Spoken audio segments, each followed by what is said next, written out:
In the previous lecture, we had started looking at the notion of differentiability of functions, which was a condition or a property of a function, something stronger than continuity. And we proved last time that a function which is differentiable is also continuous. Like continuity of functions, we proved properties like if f and g are continuous at a point, then the sum is continuous, product is continuous, scalar multiple is continuous, and quotient is continuous provided at that point, right, denominator is not equal to 0. So these properties normally go by saying that this is called the algebra of continuous functions. Adding continuous functions, multiplying continuous functions, quotient of continuous functions, and so on. Similar properties are true for differentiable functions. So we'll just look at what are called algebra of differentiable functions. F and g are differentiable functions defined on an interval ab, and let us say c is a point and f is differentiable at c and g is also differentiable at c. Then the usual properties that you already know, that the sum of differentiable functions is also differentiable and the derivative is equal to sum of the derivatives. This goes normally by the property saying that the differentiability or taking derivative is a linear operation. It is a linear operation. Sum goes to the sum, right? Derivative of the sum is equal to, similarly limit. Limit is a linear operation. Limit of f plus g is equal to limit of f plus limit of g. So one says linear, these are linear operations. Differentiation is a linear operation. Scalar multiple, it just comes out. So derivative of r times f is equal to r times f dash. And similarly derivative of the product. Now product is something special, right? It's not part of linearity, it is taking product. So it says f and g are differentiable, then f into g is also differentiable, and the derivative goes by f prime of c into g of c plus f of c into g prime of c. All of you have used this property left and right in computing derivatives and so on. Have you gone through a proof of this? Yes, all of you have gone through a proof. Basically it's computing limit. You want to compute derivative of f plus g, so you'll write f of, so how will you write? Let us just, you want to compute the derivative of fg. So what you will do? You will look at f into g at say c plus h minus fg at c divided by h, and this limit you have to take for this as h goes to 0. So you first try to simplify this. And what are the tools given to you to prove this? I am just telling you how to think of a proof. You want to prove this statement. And what is given to you?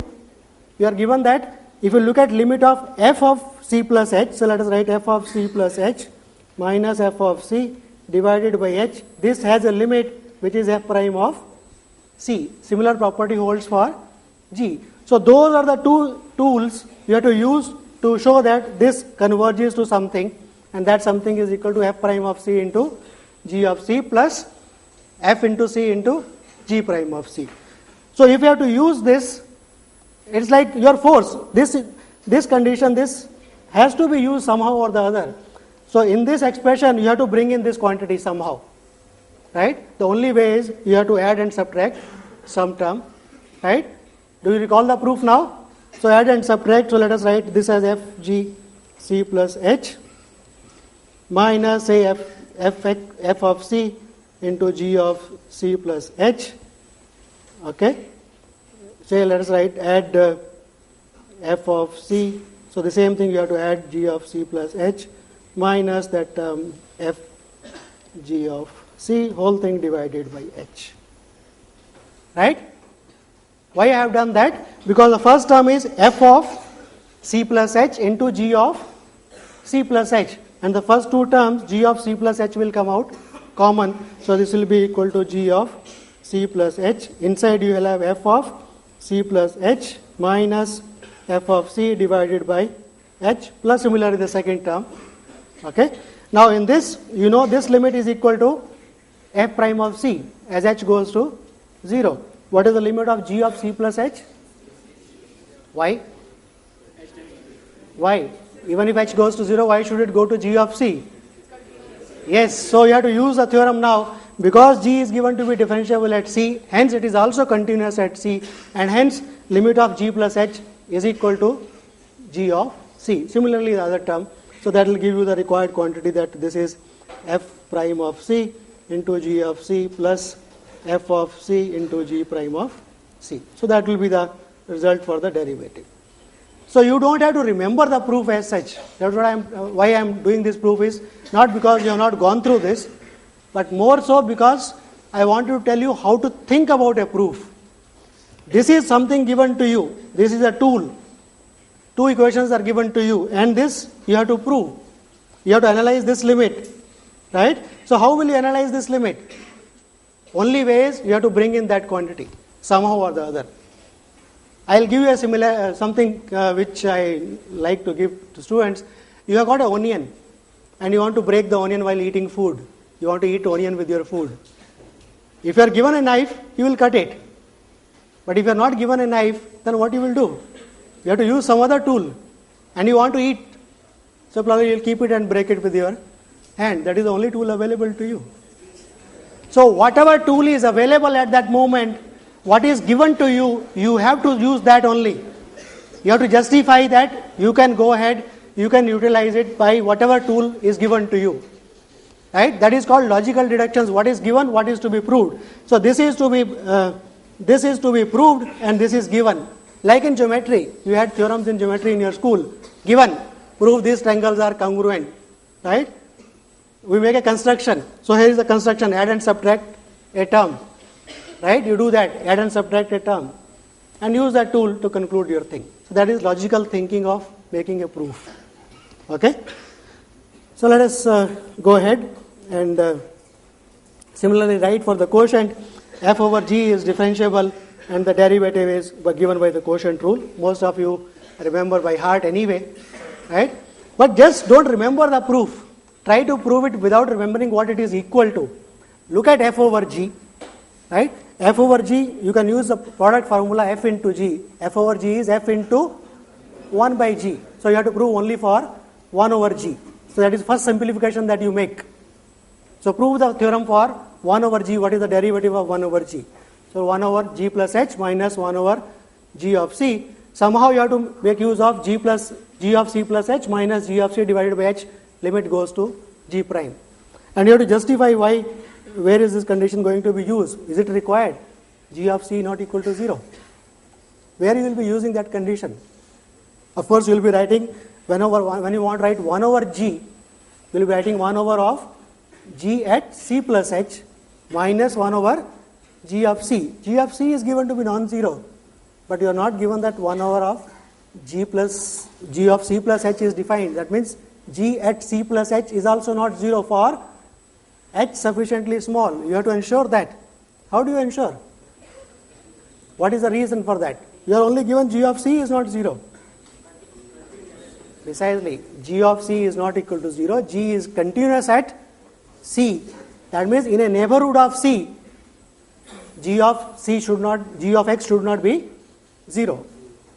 Because if g of c is not 0, the function has to come in a neighborhood of, come close to that value.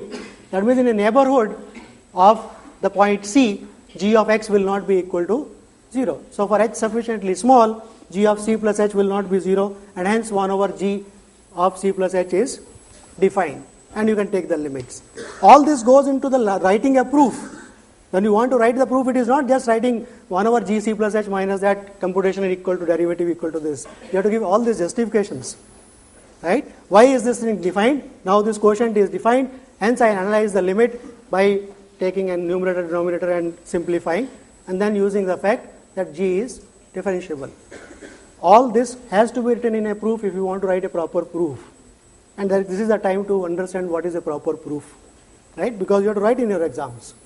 Okay? That's why I am spending so much time on things which you have already done. So these are rules for differentiation, or called algebra of differentiation. Now you can define like continuity, and continuity we define everywhere in the interval. You can say a function is differentiable in an interval a, b if it is differentiable at every point in that interval. But still, it is a property about a point in the interval, about every point in the interval. Right? It's a local property. So consequence of this, like continuity, polynomial function is differentiable rational functions are differentiable whenever denominator is not equal to 0. X to the power n, any negative integer, that will be differentiable by x to the power n is differentiable, apply quotient rule, 1 over x to the power n, quotient rule, that will be differentiable, and that is the derivative. It behaves like ordinary power, n raised to power xn minus 1. Now here is something which I should caution, that normally for derivative we use the notation df by dx, x is equal to c, or d, capital Df, d stands for differentiation at c, right? Sometimes one also uses a notion dy by dx. Are you finding something very interesting? Yes? For the last 5 minutes I am observing you are chatting with your friend. Neither you are listening nor making him listen. If you are not interested, go out. I am not taking attendance. Attendance is not required in this class at all. You need not come for attendance. Okay? But don't disturb others. Okay. Sometimes we use the notation dy by dx. But this is okay.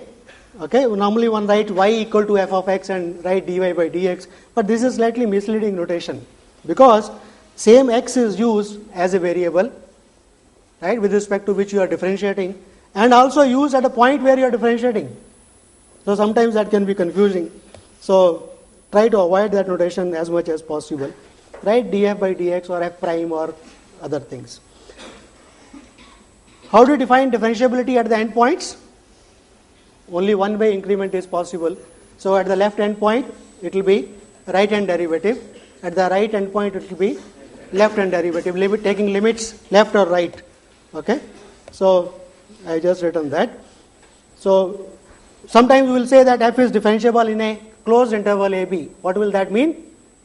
At the endpoints the appropriate left hand or right hand derivative exists, and every internal point, interior point, points other than the endpoints are called interior points of that interval, there the derivative, proper derivative exists.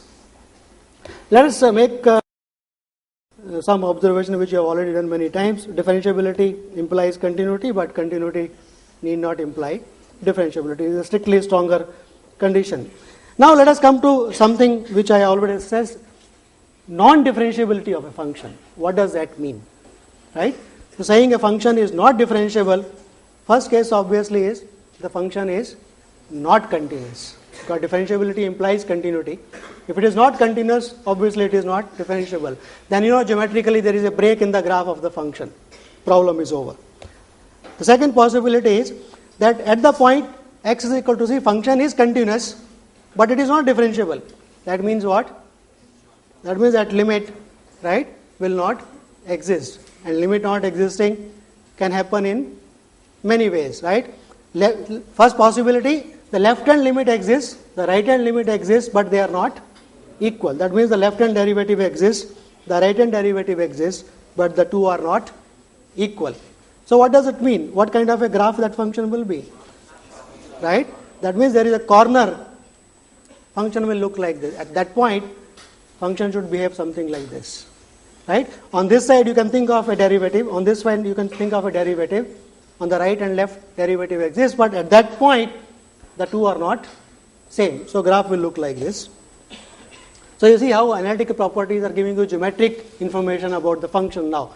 That if the function is not differentiable at this point and is continuous, left and right exist, then there should be some kind of a sharp edge at that point.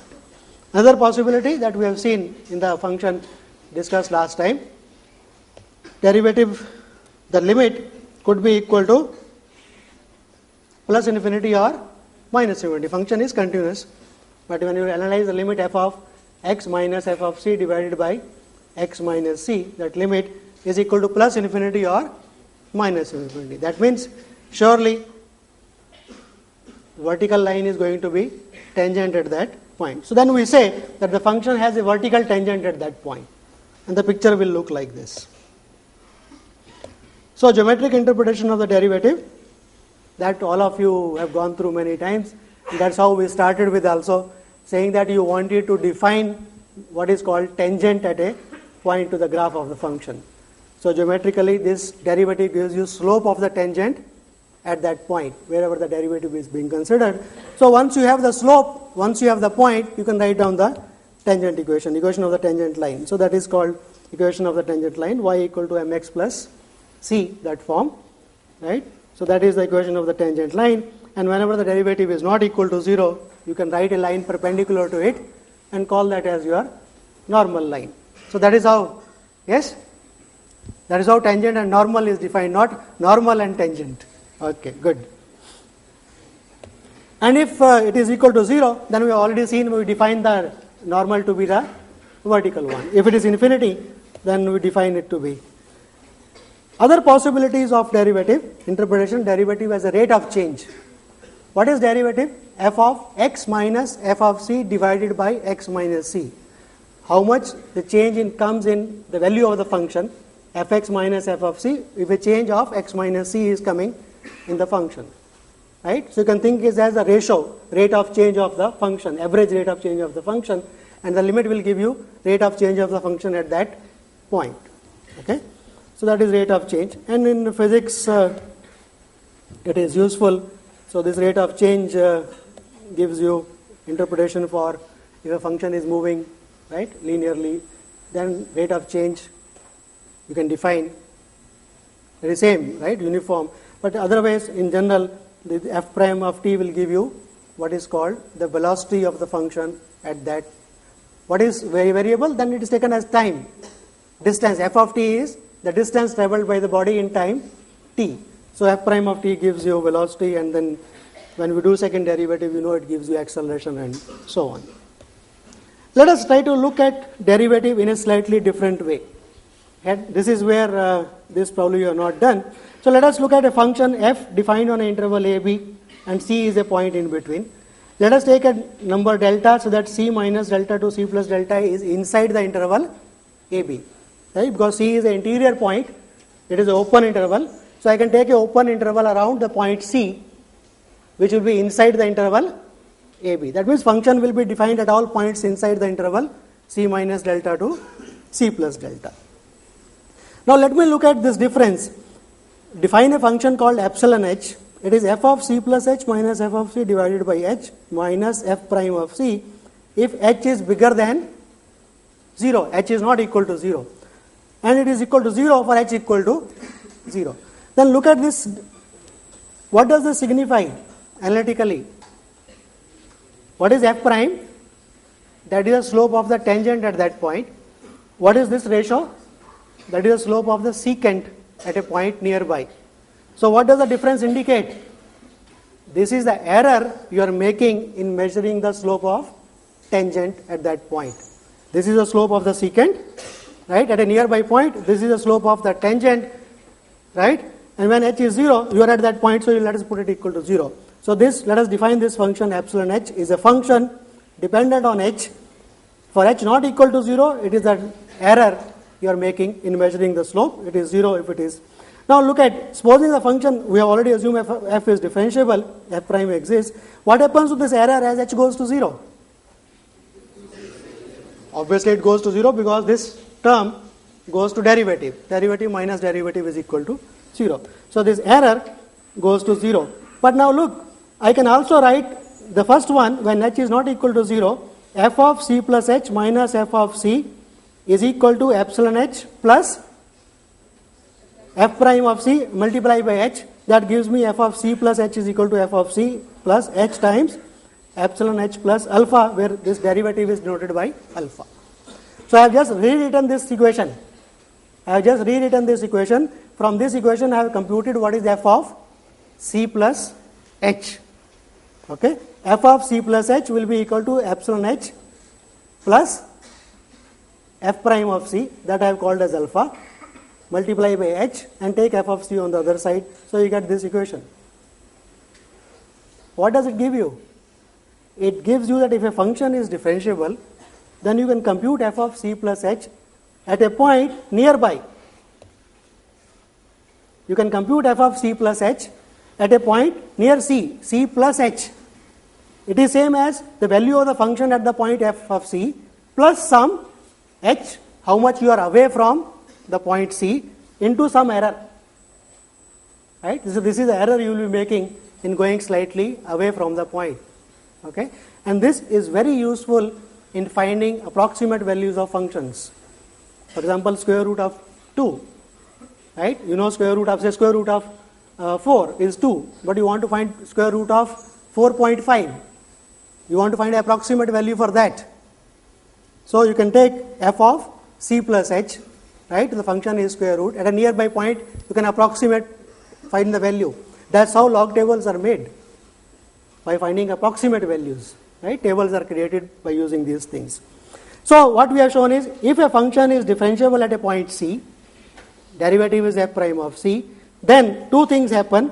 There exists a number alpha, which is nothing but f prime of c, and a function epsilon h, which goes to 0, that is the error, which goes to 0 as h goes to 0, such that f of c plus h can be written as f of c plus h times epsilon h plus alpha. So this is the equation that we get.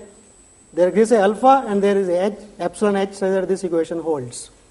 If f is differentiable, there is a alpha, there is a epsilon h, such that this happens. And converse also is true. Supposing f is a function such that there is a alpha and there is a functional epsilon h, so that this equation holds. Then what I can do? I can compute what is f of c plus h minus f of c divided by h, and can compute what is the limit of that. What will that give me? What is that alpha equal to? That is nothing but the derivative. So it will prove conversely, if there exists a alpha, right? We are not saying alpha is equal to f prime of c. If there is alpha and the epsilon h, so let me write, so conversely suppose there is alpha and there is a epsilon h, so that this thing holds. Then I can compute from here, take f of c on the other side, divide by h, and take the limit as h goes to 0, and that gives you that this minus alpha is less than epsilon h, which goes to 0 by the given condition. And what does this mean? This means the function is differentiable and derivative is equal to alpha. So we have given a alternate way of describing what is the meaning of derivative in terms of the error function, which is, error is the slope of the secant minus the slope of the tangent. So let us write this as a theorem. So this is the proof of a theorem which we have just now proved, and a theorem is, or proposition if you want to call it. If f is equal at a point c, if and only if we have proved both ways, that there is a point alpha and there is a functional epsilon, such that the error goes to 0 and f of c plus h minus f of c is h times this thing. Right? The proof is nothing actually. The proof is just writing the error to be the slope of the secant minus the slope of the tangent. That is epsilon h. And what is alpha? Alpha is the derivative. If the derivative exists, if it is some number alpha, then it is going to be the derivative. That is what the theorem says. And you will see interesting applications of this way of writing. One way anyway, obviously it tells you that you can compute f of c plus h for h small at points nearby, right, with some error. So that is, so let us say geometrically, let us just look at what we are doing. So this is the graph of the function, okay, green one. This is the point c, so this is f of c. This is the point c plus h, so this is the value f of c plus h, okay. So this, right, so what is this difference? This is the tangent line, okay. So this difference is f of c plus h minus f of c, oh gosh. And that says that the difference is equal to this one, h times f of c plus h times epsilon h, right? Geometrically is clear. What is the conclusion? That f of c plus h is equal to f of c plus h times f prime, right, plus alpha, that thing. So you can just geometrically draw, this is a tangent line, and use geometry to have the conclusion also. Okay. Now let us come to a very important property for, I think this is one of the non-trivial properties for differentiation. For continuity of functions, we had the property that if f and g are continuous and you can compose them, the composite function g circle f is defined, then g circle f is also continuous, right? So in the world of functions, Operations are addition, scalar multiplication, product, division, and one more is there, composition. So we would like to know, if you compose functions and if both are appropriately differentiable, is the composite function differentiable or not? If yes, what is the derivative? And this is what is known as chain rule. So f and g are functions so that G circle f is defined. That means the range of f is inside the domain of G. So that is, when you are saying G circle f, that means that is the condition. Supposing f is differentiable at a point C, so the point goes to f of C and G will be defined there, and assume G is differentiable at f of C, then it says that the composite function G circle f is differentiable at the point C, and derivative is given by the product of the two. It's like a chain, G prime f of C into f prime of C. Statement clear to everybody? Yes? F is differentiable at C, so C goes to a point f of C, and G is defined there, so G should be differentiable at that point f of C. Then the composite function is differentiable at the point C, and this is how the derivative is computed. Sometimes one writes in a symbolic way. You write y equal to g of u and u equal to f of x. Then the popular way of writing, or the way of remembering, is dy by dx is dy by du into du by dx at appropriate points, right? And I was told when I was doing first time calculus, it is cancelling of du. My teacher told me, you are cancelling du and you are getting, which is not true, which is a mistake in mathematics. Because du by dx has no meaning at all. It is not fraction of two numbers. It is just a notation for derivative. It behaves like, it's good to keep this in mind to remember what is the formula. But this is not what is happening. Okay, that these are fractions and you start cancelling the fractions. Okay, so this is just chain rule saying that G circle f at C derivative is G derivative at f of C, because G is defined only in the range of f. So G derivative at f of C into f prime of C. So we are going to give a proof of this, okay, of this chain rule. So how do you prove it? So what is the idea? We want to prove that G circle f is differentiable. We want to prove that, and we are going to use what we have just now stated, a equivalent way of describing what is the derivative. Okay, so we are going to use that error function. So let us start. Let us write epsilon k to be equal to G of f of C plus some k minus G of f of C divided by k minus G prime of f of C. Okay, f of C, that is the point where you want to look at derivative of G circle f.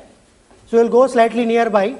So f of C plus k minus the value of the function at that point divided by, so this is the slope of the secant, minus G prime at f of C. G is differentiable at f of C. So G, this epsilon k is fully defined, no problem. Okay, so this is defined in a neighborhood of the point 0, is defined in a neighborhood of the point 0, and this goes to 0 as k goes to 0, because the error goes to 0 by our theorem proved just now. Now what I want to do, somehow I want to bring in f of C plus h minus f of C, because what I am given? I am given also f is differentiable, and differentiability of f, how can I use it?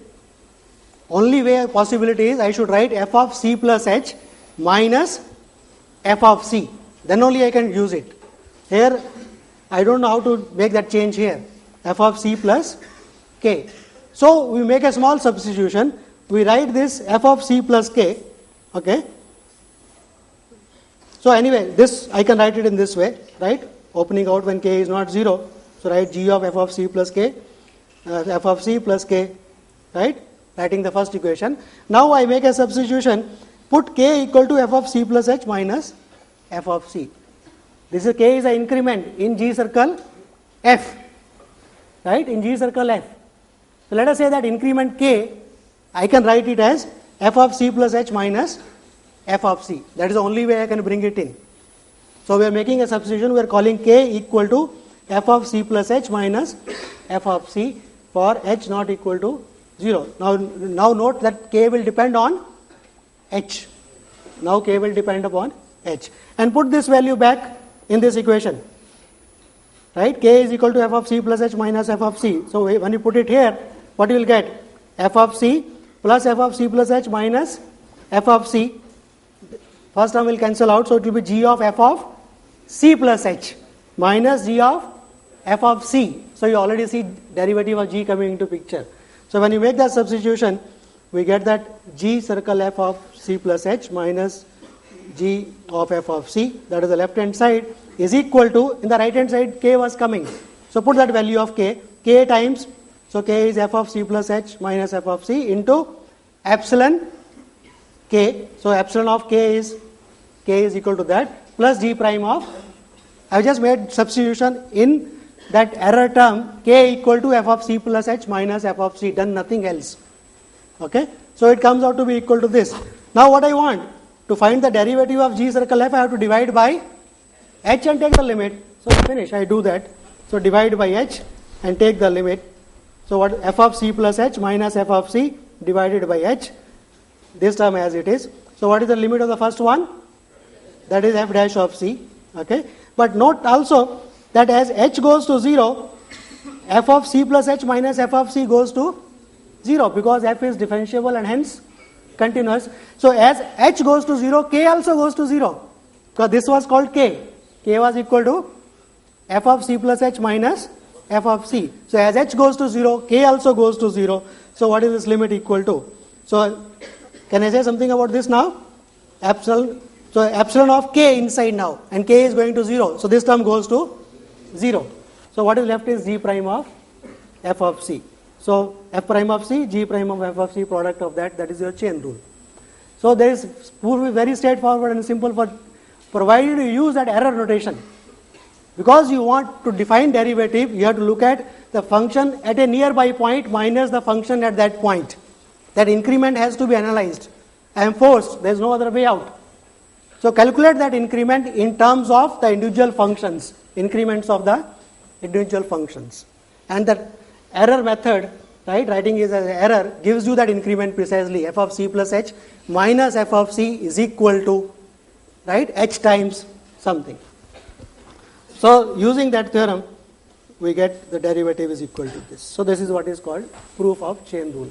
So sit down quietly, right, without looking at the proof, try to analyze that you want to write what is g circle f of c plus k, right, minus the derivative at that, right, g of f of c divided by k, that is the error.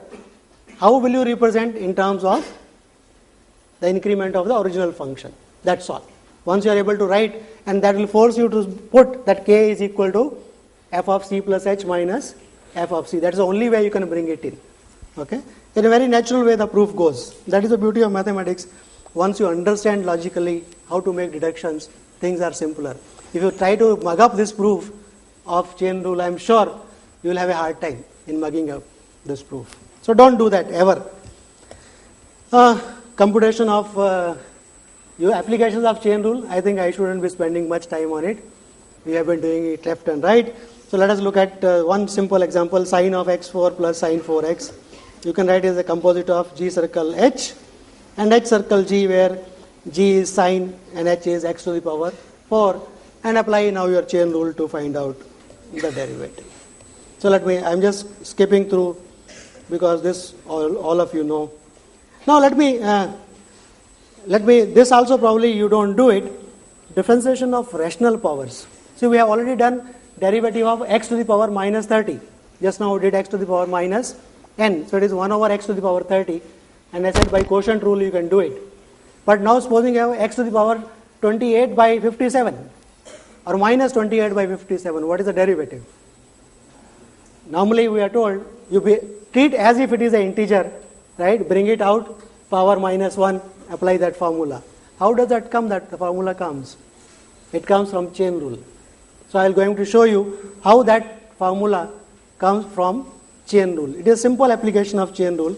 So differentiation of rational powers. So let us take a function u, and r is a rational, and I want to differentiate phi x, which is ux to the power r. Phi is given to be differentiable. I want to differentiate phi x to the power r. We already know the answer because we have been using it. It should be r times phi x to the power r minus 1 into the derivative. So chain rule. So let us write. So this is what we expect the answer to be. So let us see how to. So let us write for the first case. Let me assume r is positive, because from positive to negative is not a much problem. By quotient rule you can go by that. So let us assume r is positive. R is equal to p by q, where p and q are. So this is how a proof will go. How will you write a proof mathematically? Then what is phi x? It is ux raised to power p by q. I want to write it as a composite of functions. So it is f composite g composite u of x. And what are f, g and u? U is already given to you.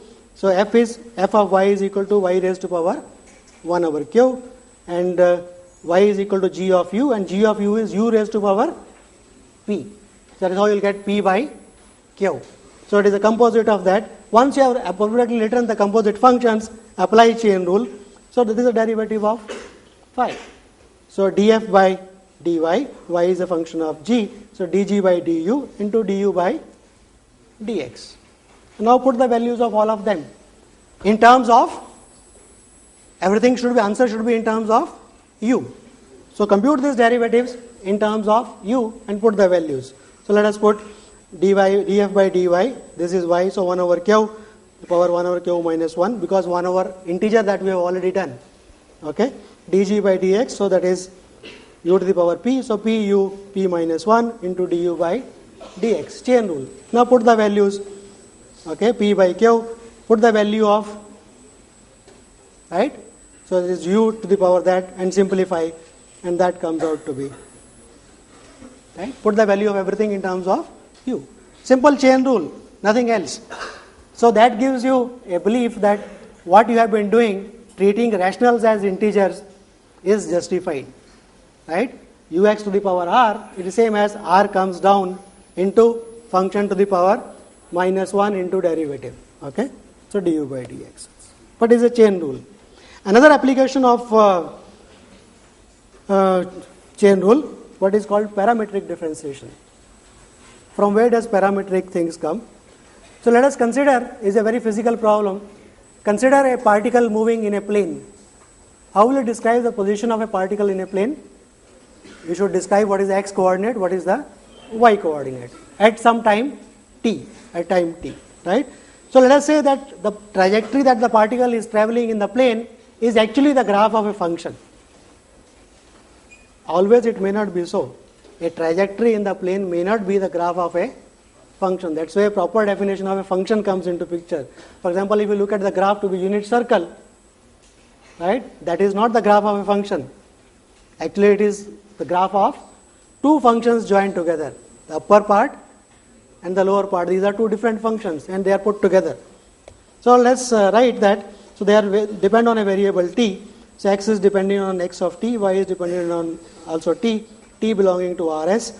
So you get a function t going to xt, yt, and that is called a parametric representation of that function y equal to f of x. Right? If you can describe each coordinate x and y in terms of the time or t, so this is what the picture looks like. In the time t r to s, a point t goes to a point in the plane which is the graph of a function, and that is xt, yt.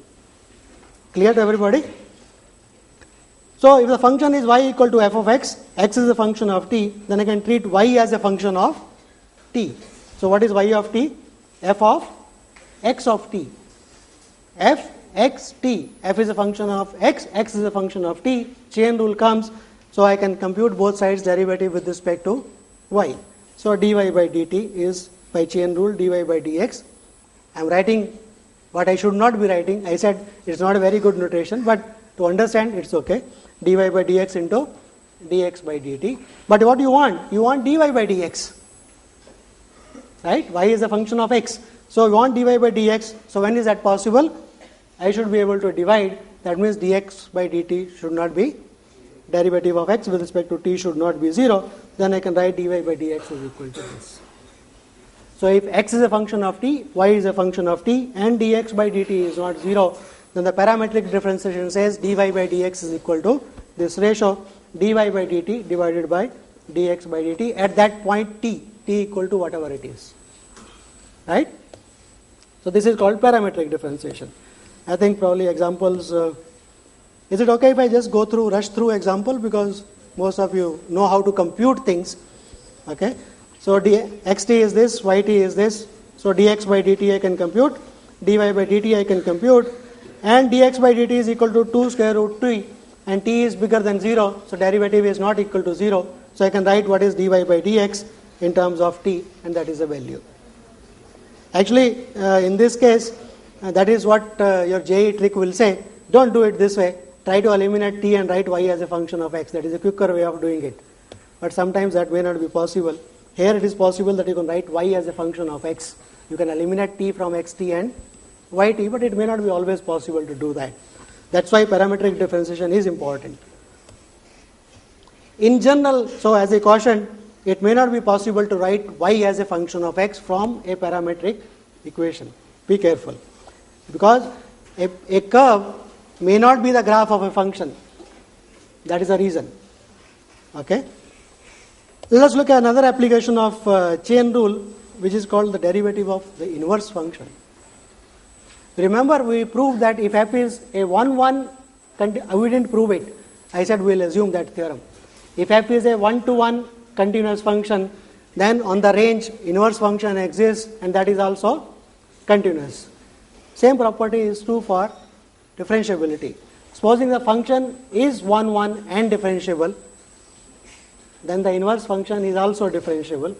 But to compute the derivative, you have to put a condition, and that condition is derivative at that point should not be equal to 0. So f inverse is differentiable. If f is 1-1 differentiable, f inverse, the inverse function is also differentiable at the point f of c. And if f prime of c is not equal to 0, then you can compute the derivative. Okay? Saying that the function is differentiable may not always tell you that how to compute the derivative. You understand that point? Saying a function is differentiable is a property of the function, right? You may not be explicitly able to compute always the derivative. Okay? You may be able to show by some means, by theorems, that this function is differentiable, but you may not be able to compute the derivative. But it says you can compute the derivative if f prime of c is not equal to 0. And the proof is very simple, very straightforward. So let me give you the proof of this. So what is the property? F is a function, and you're saying it has a inverse. So what is the property? F inverse composite f is equal to identity. That means what? F inverse composite f at a point c is equal to c, or at a point x is equal to x, every point x. So differentiate both sides. Differentiate both sides using chain rule at the point c. So what you'll get? F inverse derivative at f of c. Yes? What shall I write more? F dash at c equal to 1. So if this is not equal to 0, I can divide. If this quantity is not equal to 0, I can compute in f inverse derivative at f of c is equal to 1 over f dash of c. Over. Nothing. It's just chain rule, one line. Right? So that is derivative of the inverse function. But this is very useful. I will give you, for example, we just now said that if you take x to the power 1 over n, right, that you by quotient rule. You can use also chain rule if you like now here. Derivative of the inverse function. Look at the function x to the power n. We know it is 1, 1. What is the inverse function? Nth root function. By the inverse function theorem, that is differentiable, and that is the derivative. So it behaves like 1 over n, d to the power 1 over n minus 1. Right? D is the point f of c. So the derivative at this point is given by this. So that is precisely. Right? That is another way of concluding the same thing that we said. You can use quotient rule to conclude that. Okay. Another application of this, I said we will assume what is called the log function. It was a function defined on 0 to open interval 0 to infinity with the properties I listed, right? Log of x into y is log x plus log y and so on. And I said it is a differentiable function. It is a 1-1 differentiable function with derivative equal to 1 over x. So we assume that part. If it is a 1-1 function, it has an inverse function.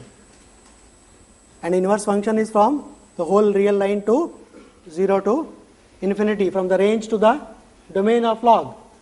So that is called exponential function. The inverse of the log function that we assumed exists is called exponential function. So that function is differentiable by the inverse function theorem.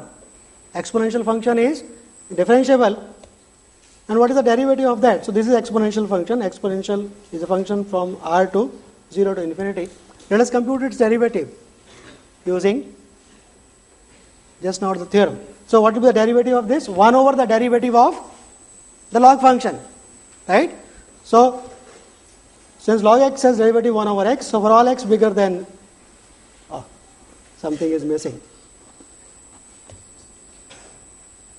It is differentiable. So what will be the derivative? 1 over of, what will be derivative of exponential? 1 over derivative of the log at the appropriate point.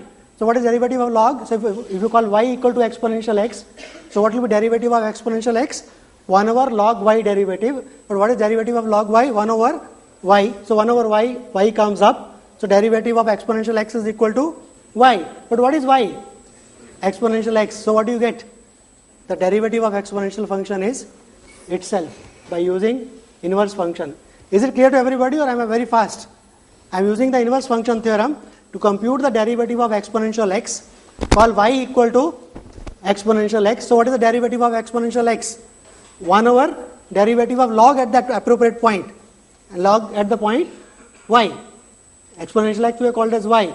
So what is derivative of 1 over derivative of log y? 1 over y. So y comes up and y is equal to exponential x. So derivative of exponential x is equal to x. Oh, I have written it, sorry. Okay, derivative is y is 1 over, and that is it. Fine. I thought I had not written it. Okay, doesn't matter. So this is a function which is its own derivative. And mind it, in some sense, this is the only function in mathematics which is derivative of itself. This is a unique function. Of course, you have to say exponential of 0 is equal to something. Where it starts, it is a curve, right? It is a graph. From where it starts, you can have many parallel things going on, right? So if you specify initial condition, this is the only function whose derivative is equal to. Derivative equal to itself is a differential equation. Some of you know what is the meaning of a differential equation. F prime is equal to f. That is a differential equation, right? Find a function f such that f prime is equal to f. There are many solutions possible. You will have a unique solution if you specify, right, some value at some point. So if you specify, then it is unique. Okay. So that is the exponential function. Probably let me just, we have defined exponential function. Now see, we can define x to the power a rational number, right? How do you define x to the power a rational number? If rational is p by q, x to the power p raised to power 1 by q. But what is x to the power alpha, where alpha is a real number, a irrational number? How do you define that? You want to define x to the power pi. What is x to the power pi? How do I define it? Right? So intuitively, if I want to define that, you see, what is the property of the alpha times log x? That normally goes as power, right? So we use that property of the log and we define f of x to be exponential of alpha times log x. Whenever x is bigger than 0, alpha is any real number. Because we have defined log x is defined, alpha times log x is defined, exponential of a number is defined. So this is a well-defined quantity. See how logically things are built up. We had log function, from there we got the exponential function, and using that I am defining a new function which is f of x, which essentially looks like x to the power alpha. Because if you look at the right hand side, and if you believe that this alpha will go as power, right, then it looks like exponential of log. They are inverse of each other, so it will be x to the power alpha. So that should be the definition of the power function. And now, by chain rule, you can find its derivative. You can use chain rule to find its derivative. So let us just write, so this is x to the power alpha. If I want to compute its derivative, it is a composite of two functions, phi g log x, where phi is exponential, g is alpha times y, and we want to compute the chain rule. So apply chain rule, it will be phi prime u prime y, dy by dx, and put the values of phi is exponential, so exponential of u was alpha y, so derivative is alpha, dy by dx is log, that is 1 over x. So put the values, so this is alpha by x into exponential of u, so that is, what is u? That is alpha log x. So alpha by x exponential of u, that is this quantity. Okay, but this x now I will write as exponential of log of minus x. 1 over x is exponential of log of minus x, and now use the property exponential of this into exponential of this is equal to exponential of the sum. So use that last property that I have written here. So exponential of this into exponential of this will give you alpha exponential of alpha minus 1 log x, and that is precisely alpha into x raised to power alpha minus 1. So for a general real number, also you can define x to the power alpha, where alpha is any real number, but x has to be positive. And the differentiation gives you, it behaves as if it is an ordinary integer. It is alpha times x raised to power alpha minus 1. All comes because of we have log function at our disposal. Log gives you exponential, x derivative of exponential is itself. Use chain rule to define what is called x to the power alpha and compute its derivative. So this chain rule is one of the very important theorems in calculus, in differentiation. I think this is one of the non-trivial theorems which gives you non-trivial results. Okay, so I think we'll stop it here today.